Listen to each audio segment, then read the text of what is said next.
Hi, everyone. I am so excited to be here. LadiesCon, ever since I think I started going there like a few years ago, 3 or 4 years ago, 3 or 4 years ago. And it's still like one of my favorite shows. And I'm just so excited to see that it's gone digital so that even though I'm out here in Los Angeles, I can still attend.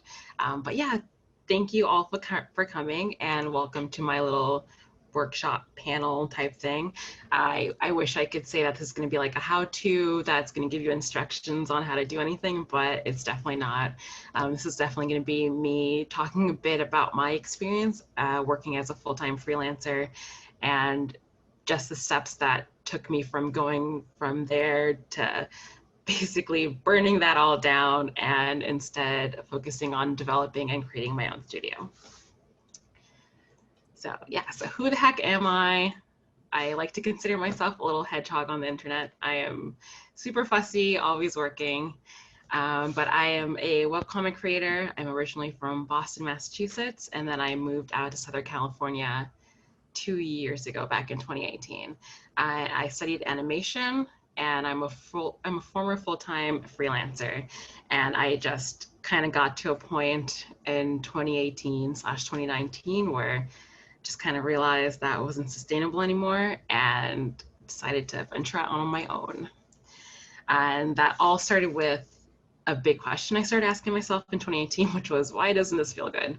I spent a lot of my life leading up to there really wanting to be a full-time freelancer.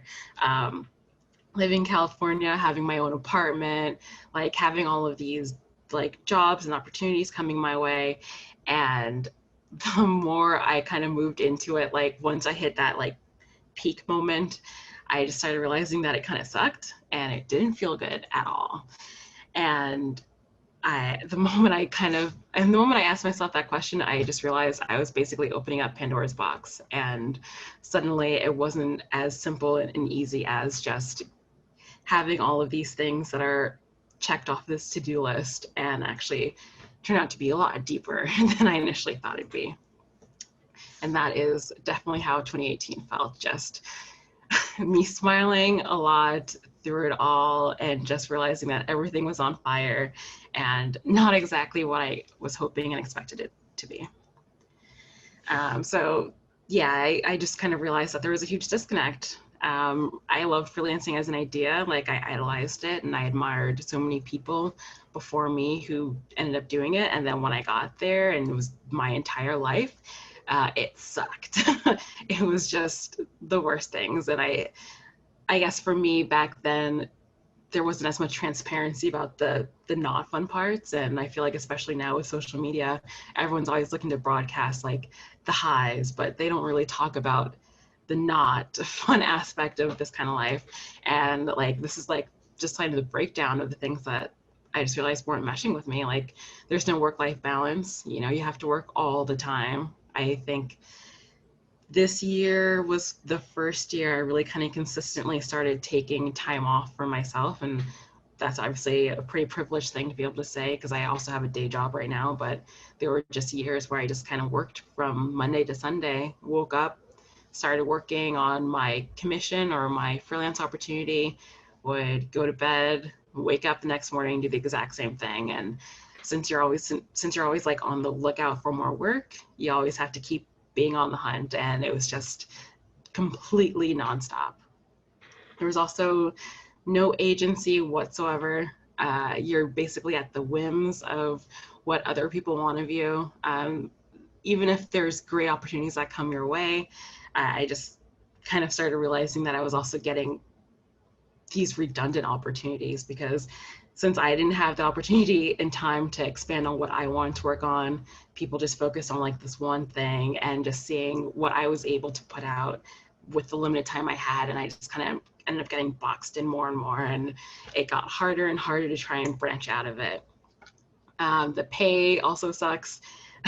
No one wants to talk about the money aspect, but like, hey, if you're freelancing, you're doing it because you also like need the money and you're hoping to find a way to make a living off of what you love to do in your artwork. And the reality is that it kind of sucks. Like there's so much transparency now about the pay pay discrepancy in the industries out there, like in comics and animation and everywhere, and how so many people, like, even if you've been working for a real long time, like, you're not necessarily getting paid the way that you would hope you'd get paid. And that was just like one of the most stressful things, especially when you're living on your own in an entirely new city and you have to make rent. And just realizing that the amount of work I had to do to sustain that lifestyle was just obscene. Also, social media wasn't my favorite thing. I loved it when I was a little bit younger and it was lower stakes, but once it became a necessity for my job and my being able to work, it just was like, yeah, I can't do this anymore. It was just stressful. You have all these windows that you have to keep aiming for, and then it also becomes just so aggressively competitive because your feed is moving so quickly and you're like, I have to keep up, I have to keep up, I have to keep posting, and I have to keep doing all these things that people essentially don't forget about me, because the moment you're forgotten, you know, your freelance life just gets completely washed up. And then the other thing was just like the politics of freelancing. So much of it was networking, but it also became so precarious and complicated. There were just so many continually, just like a lot of lines blurred. People want to be friends, but really it's for business. And you're basically forced to figure out and learn like who is actually my friend and who actually just wants to use me to get by. And that was also something that I just never expected to have to deal with. And maybe it was a little bit naive of me, but I definitely was under the mindset, I think, going into freelancing that like, we're all in this together. We're all looking to get by. But no one ever really talked about the politics of it. And that was definitely like the final straw that broke the camel's back. And at the end of it all, like, once these things started like racking up very quickly in front of me, I started realizing that this just didn't have space for me at all. Like, everything I wanted, everything I needed out of my life, all my goals were basically perpetually being put by the wayside because I had to focus on freelancing all the time, and that sucked. So I started asking myself, well, you know, what comes next? If I worked all this time to be a freelancer, then what are my options from here if this is suddenly a problem for me? And my options were pretty simple. From where I was back in 2018, I could just keep doing the grind, keep working for that long-term payoff. You know, people say it all the time, if you're willing to commit to it, then it will give back a whole lot. But that was kind of hard for me to wrap my head around just because of how much work I was already doing at the time. And the other option was that I just choose to respect my time and just consciously decide to let it all burn down and just see what ends up standing once the ashes are all cleared away. So it started from there with giving myself permission, which is a weird thing. I don't think I ever really realized that I hadn't spent a lot of my career giving myself permission, because so much of freelancing is actively looking for other people's permission. Like, you want to do a job, you need to find the right person to suck up to you so I can get the permission to work on it. And this was like the first time that I was basically giving myself agency to be like, oh, wait, what do I actually want to do? Like, where do I actually want to go from here? What do I actually want out of everything? And that was a complicated process. It made me realize that if I ended up getting this thing that I was idolizing for so long and it wasn't fulfilling me, then maybe I don't know what I want at all. And that was terrifying, because if you're working for like a decade or something on this like goal and then you get it and then it turns just absolute shit on you, it's like, what do you do? What do you do? And I instead of like letting myself freak out about it, I mean, I definitely freaked out a whole lot about it. I just turned it into an opportunity to just start learning more about myself and what I wanted and what I actually wanted to pursue. So I started actively disconnecting. I deleted my old Twitter account. It was definitely a mildly heartbreaking thing to do. I had spent so much time and so many years like growing it and like growing my follower base, and I just kind of got to the point where I realized it just wasn't serving me. It wasn't something that was developed to actually cater to my needs and to support me as I grew, so it just had to go. Stopped freelancing. That was both a choice and a necessity. You know, once you start like cutting off your ties around you, like freelancing just kind of naturally starts slowing down. And so I just kind of had to accept that I could either go back into the cycle again, or I can just let it stop and slow down. So that's exactly what I did. I also started self-isolating from the community that I had spent so much time working in and connecting to.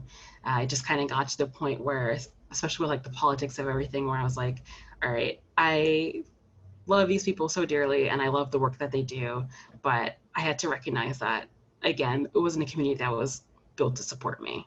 I was doing a lot of supporting, but at the end of the day, when, you know, everything's burning down, I just kind of realized that I was the only one standing in that mess. And so it was like, hey, if you guys aren't here to help me clean, that's totally fine, but that also means I need to learn to respect my space and just focus on myself.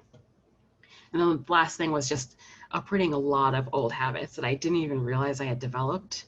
Like the need to post everything I do online, every single update, because you're so conditioned to like keep up with the timeline and like keep relevant. And it was this weird and odd experience over 2 years, because I just kind of stopped using Twitter slowly and systematically, and just realizing like how many things I just shared that I didn't even need to, and did I even care to share it, or did I share it because I felt like I had to? And I just started developing like healthier habits that just allowed me to be more at peace with everything, and also just get more focused and figuring out where I wanted to go. So then from there, I just started figuring out two things. What do I want and what do I need? So each thing is like separated into 3 categories. What I needed lower stakes. I needed to be able to create and develop my projects and my creativity in a space where I didn't feel like my livelihood literally depended on it. Because like trying every single day, I mean, I do kind of naturally, but when your livelihood is on the line, like that sucks the soul out of it so quickly. I also needed flexibility, because I definitely realized that creatively I'm kind of a chaotic hedgehog that likes bouncing around ideas and experimenting and throwing things out and uprooting and then planning things again and just going back and forth. And that's not something that freelancing really allows you to do. Like freelancing is a world where you're operating on someone else's time. They need that product done. They need that end result done on that timeline. And like, I definitely just needed way more time than freelancing really allowed me to do. And I also really needed a lot of detachment, where I was just able to not think about my expectations about so much and other people's expectations either, where I was just free to just be, and that just being all it was. And that allowed me to develop like a healthier sense of pride in what I do, and also just helped me learn to be a lot more understanding if like I miss a mark on something or a timeline gets thrown off, like just being like, all right, life happens, that's fine, and it's okay to just let yourself be that way too. And then what I wanted, which was to go at my own pace and have fun and also be isolated. So a lot of these definitely mirror the needed parts, and I guess this is just like the lighter, more fun aspect of the needed things that were previously discussed, which is like I needed to be able to go at my own pace. I need to have the liberty to produce when and as I needed. Like my life was and still is this chaotic experience that doesn't necessarily allow me to continually pump things out day in and day out anymore. And like it's always been that way, and I was probably like to some degree denial and telling myself this is fine, I've got it under control.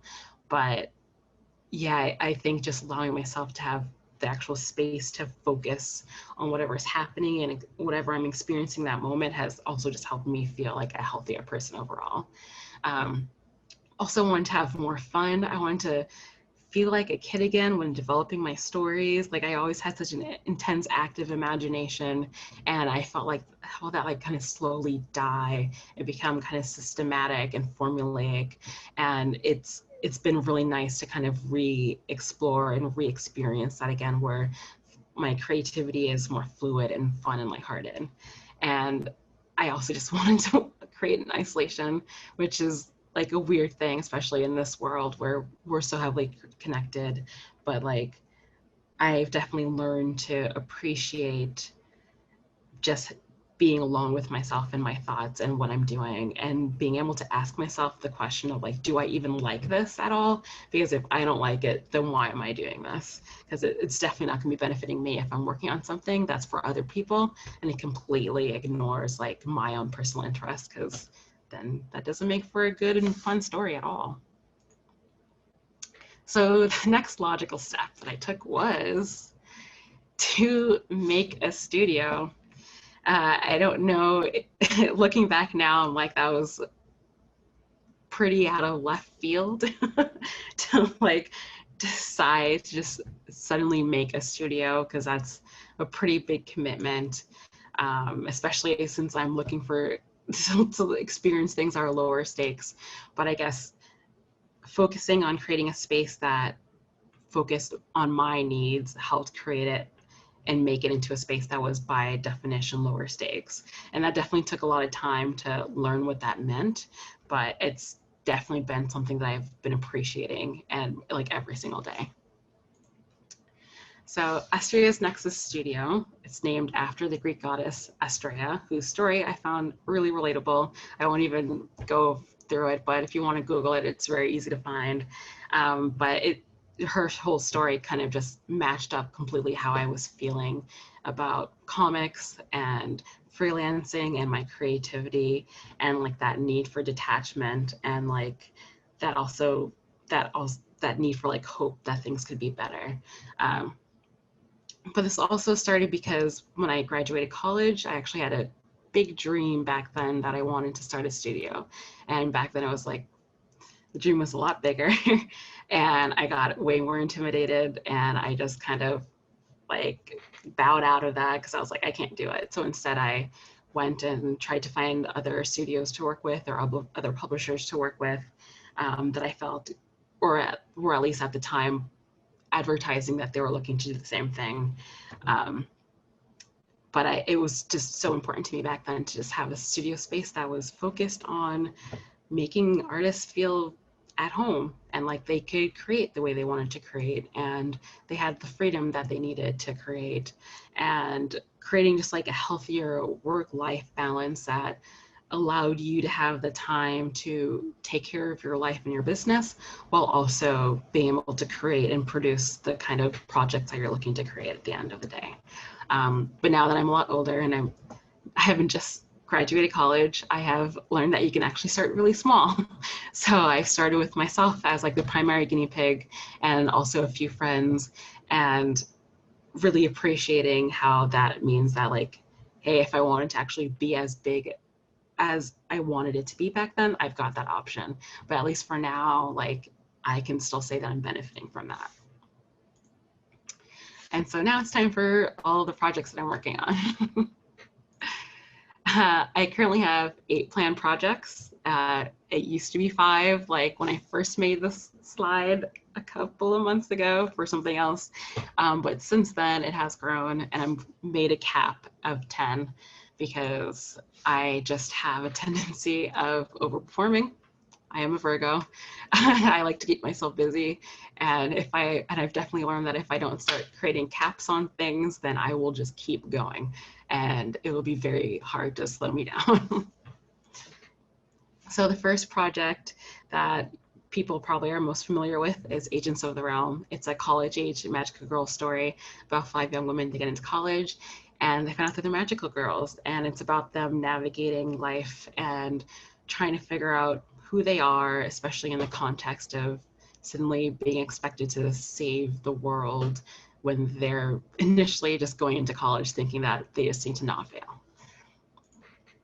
I also have Bound Blades. It's another comic project that I released this year, and I unfortunately had to like shelve for a little while because life happened, but it follows two mercenaries who are in love, and they are tasked to protect a god who is also a werewolf. So this is definitely a shamelessly self-indulgent story, this one.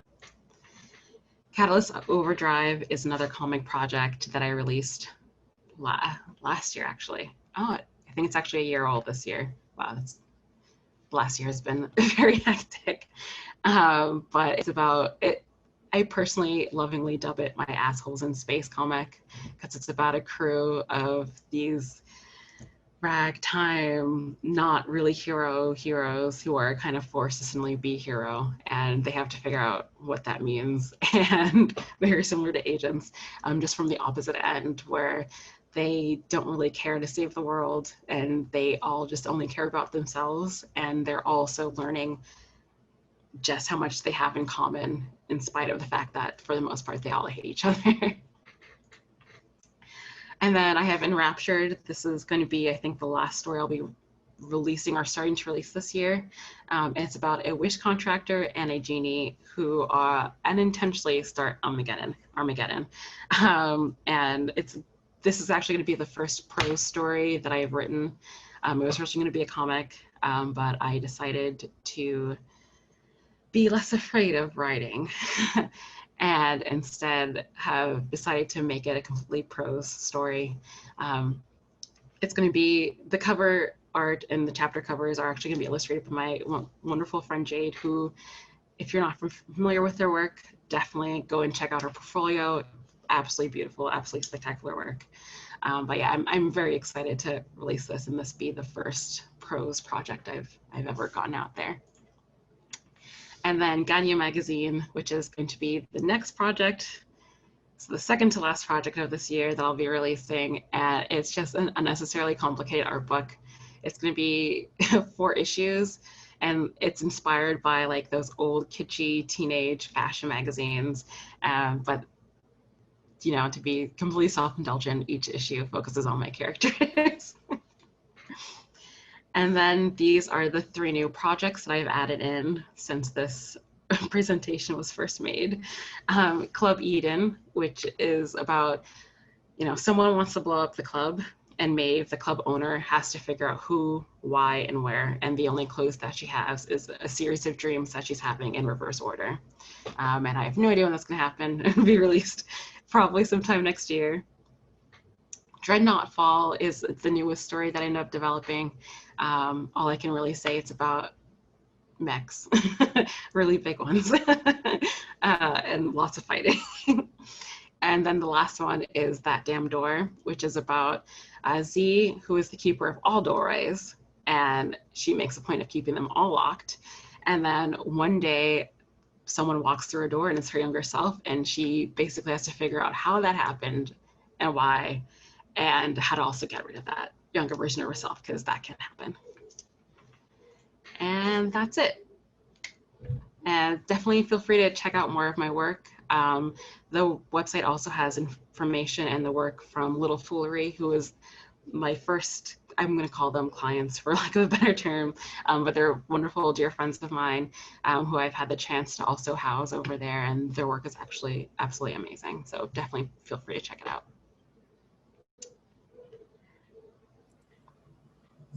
Thanks, Mildred. Thanks for sharing all of that. Yeah. We have a couple questions that have come in, and the first one is, what does it mean to have a studio? So I want to expand on that a little bit. It's like, what role does your studio play for the creators? I guess it's just a space in a home. Like, it's the way I'm seeing it is like, if I had this huge house and people just needed a place to stay while they either get themselves together and they get more independent and focus on themselves and do what they want to do, then they're totally free to come over. Like, it's definitely focused on creators who want to have like their own sense of agency over their career and their direction, and just want to be able to have a space where they could go to do that. And I do things like helping out with fulfilling online store orders, and other responsibilities as needed, like website designs and development. But yeah, I guess it's mostly just a nice, cool, chilled place to come and stay. let's see. Our next question is how do you maintain your work-life balance with all of these projects and putting together the studio? I don't.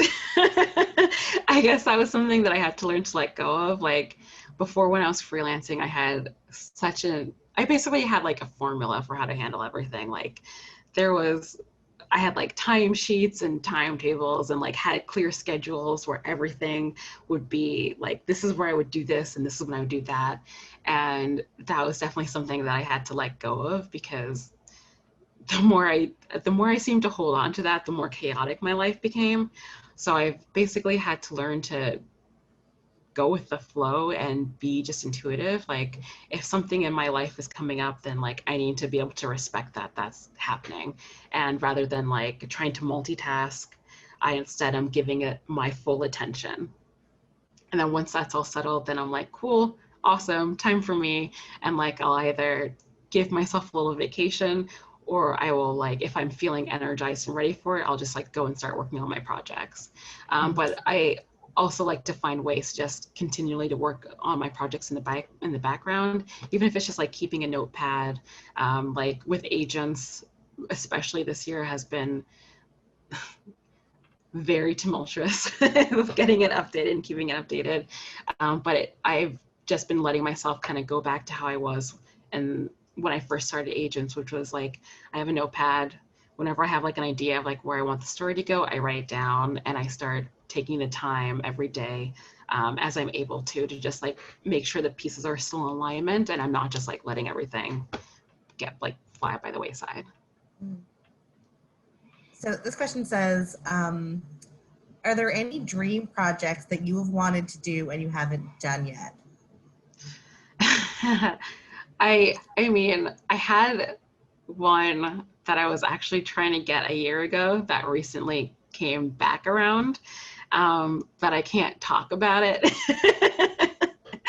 But I'm pretty excited for it.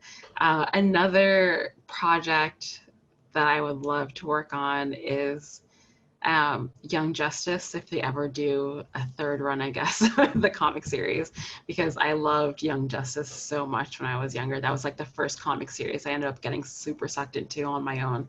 And getting a chance to work on that again, I think would be, or getting a chance to work on that period, like at all, would just be super fun. This is a question for me. So I noticed I've been on your studio sites, and so you have like the magazine, you have web comics, and then you also have, you know, some stuff still like physical things that you can order. My question for you is, like, oh gosh, now I just forgot what it was. Hold on. Oh no. You know, right? So many things. Oh gosh. Well, that's embarrassing. Oh no. I know. Oh, that's what, no, I finally remembered what it was. Is like how, because you have such varied projects, where does all your inspiration come from? Like, where are you getting all these ideas? All over the place. Like, I guess going back to like the whole thing of like, I wanted to have fun again. I have been finding myself kind of going back to things that I loved as a kid. So like that most recent project, Dreadnought Fall, I like realized how much I loved like Gundam Wing and stuff when I was a kid. And like I love mech stories, like even for magical girls, like I loved Magic Knight Rayearth because they had giant robots. That was like the biggest appeal. So I've been just kind of re-exploring that side of me that had all these interests that like really captured my imagination and honestly still do, and like just kind of figuring out what I would want to do with that, like as an adult now, with everything that I've experienced and learned, and like with my current skill sets, like what can I do with that, you know? Let's see. We had another question come in that says, what part of your projects or process do you find to be the most time consuming? Ironing it out. I kind of always knew that. But I think over the last year, I have definitely learned how time consuming it is for me to just like get the actual story locked in, because I guess because I am so experimental in my creativity, I will like, I'll be fine with it for like a month, and then like I'll have a new idea, and then I'm like, oh no, okay, I need to like figure out if this is like better idea, if this is like a better idea because this is just new to me, or if this is like generally something that would be better for the story. So yeah, developing stories takes so much time. So much time. Do you have any ways of sort of keeping yourself on task, you know, making sure that you're keeping things manageable because you're experimenting with so many different types of storytelling?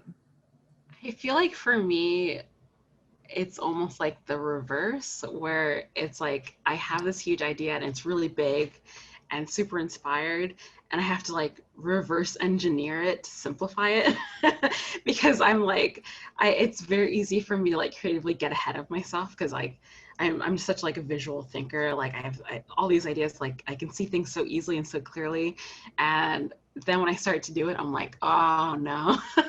Okay, what can I actually do realistically with the time that I have and like the resources that I have and like the skills that I have? I'm like, that's part of why Enraptured ended up becoming prose, because I just started realizing like it would just be easier to write it than to like have someone come in and like draw it, because I knew I couldn't draw it myself personally, just because my own projects were so big and so demanding already. And that's why so many of my projects now are going to be prose, because I'm like, all right, I at least know one thing, and it's that I can't draw everything. So if I can't draw everything, then I at least can try and write it. And that's helped a whole lot. So I think what's helped for me at least is just being flexible in terms of what it means to actually get the project completed, because I feel like if you get super locked into what it looks like to get that project completed, then you're going to screw yourself over, like just super bad. But if you learn to just be flexible and be like, okay, and like just learn to compromise with yourself, where it's like, okay, I know I have this big idea, but I don't necessarily have like the skills or the resources to make it happen, then what other ways can I still bring that idea to life, even if it's not initially how I expected it? So that was definitely like a huge thing for me, where I'm just like, okay, I have a huge appetite. That's fine. Let's figure out what you can actually do and like just learn to be patient with yourself in that respect, instead of like just trying to dive in like all in, going crazy, because I know I can. And that was also the other thing. It's like, I know that I can do it, but should I? That was another question I've learned to ask myself a lot. Oh my gosh, we have so many questions now coming in. What you've been talking about is really striking a chord. Okay. What is your favorite step of the creative or comic process?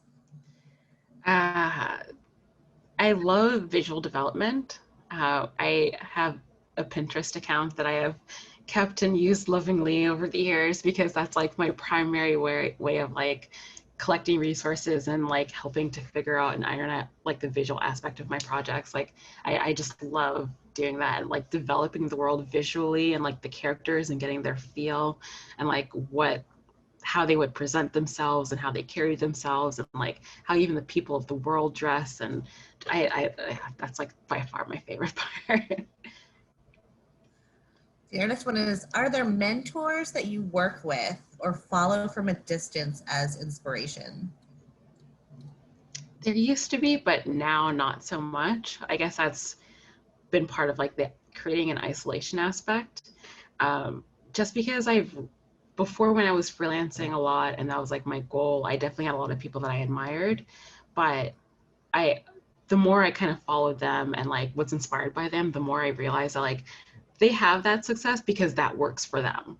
And that's awesome, but that doesn't mean it's going to work for me.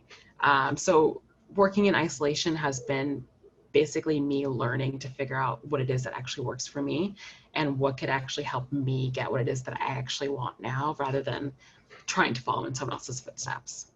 Mm-hmm. Let's see. Someone wants to know, was the art during this presentation by you or by a friend? Yeah, this like these drawings, yeah, those are all done by me. I think all of the artwork was done by me, unless they were like gifts and stuff, then that was not me.